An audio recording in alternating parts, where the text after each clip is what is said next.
Baking has always been a struggle for me, mainly because I'm an idiot.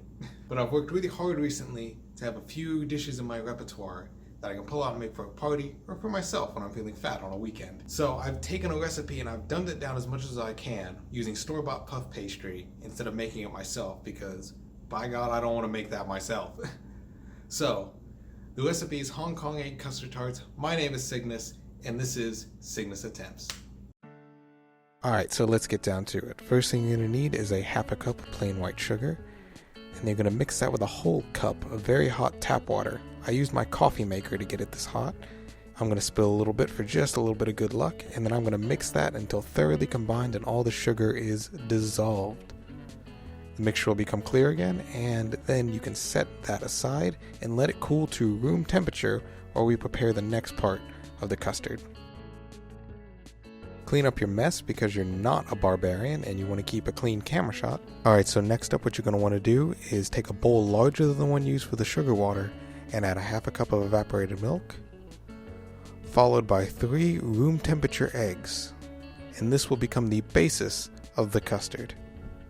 So next thing you want to do is whisk all the milk and the eggs together until they are smooth. Try and change the bowl's location to see if your audience can actually see that it's being mixed together. Change the camera shot again to show off the fact that yes, you are in fact mixing that. That bowl does not have just plain water in it. There are ingredients there. Alright, so next up you're going to add that sugar water in slowly and make sure it is cooled. I remember the first time my Lola ever taught me to bake something, and I accidentally added hot butter to an egg mixture, and the final product ended up being kind of chunky and had a weird texture. So you don't want to cook your eggs, so make sure that water is cooled off completely. Alright, so mix all that together until everybody knows each other pretty well. Okay, so you can set that aside and get out your puff pastry. You can use your own homemade, of course, but I'm not good at making pastry, so I bought one from the store, and that's what makes this recipe super simple.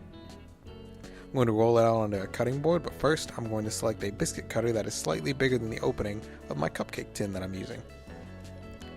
Now I'm going to cut out each round, hurt my hand on the fluted side of it, and then press them into each cupcake mold, and make sure I scrimp it up the sides, just so the dough peeks out over the top and there are no air bubbles underneath. Then I'm going to use my power to control time and speed this all up to make it all go by faster.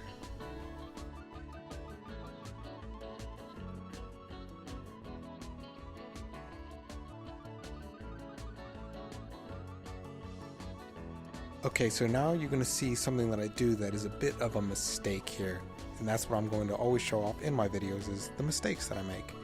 So what I ended up doing is wanting to save dough, because I didn't have another puff pastry sheet. So what I ended up doing is trying to re-roll this dough into more rounds that I could use. Now the problem with this is that I floured them so they didn't stick to the sides, so they ended up falling in on each other, and they also didn't puff up because they had been re-rolled, so the delicate puff pastry did not end up puffing up like it should have.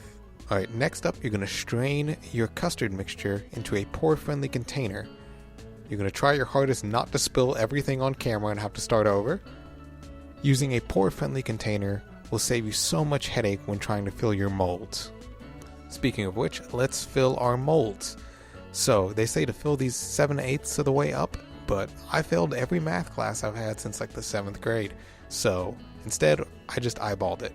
You can see on a few of them in the final shot of how wrong I was on a few of those. Fix any imperfections you see in your dough, make sure it's all coming above the sides. Spill a little bit on the baking sheet for good luck. Alright, so any leftover liquid that you have, you can simply fill it into ramekins. Next you'll transfer that into a preheated 400 degree oven on the lower rack. Then once it's baked for 15 minutes, you're going to lower the heat to 350 and then bake for another 10 to 12 minutes, just until the filling sets up to where a toothpick can stand in it without falling over. As you can see, the first few that I did turned out wonderful. The last few were the ones that I re-rolled the dough, and they didn't puff up quite right, they didn't stick to the sides, so they kind of look floppy and weird, but they're still just as good as the other ones. So these warm and enjoy. Thank you for watching.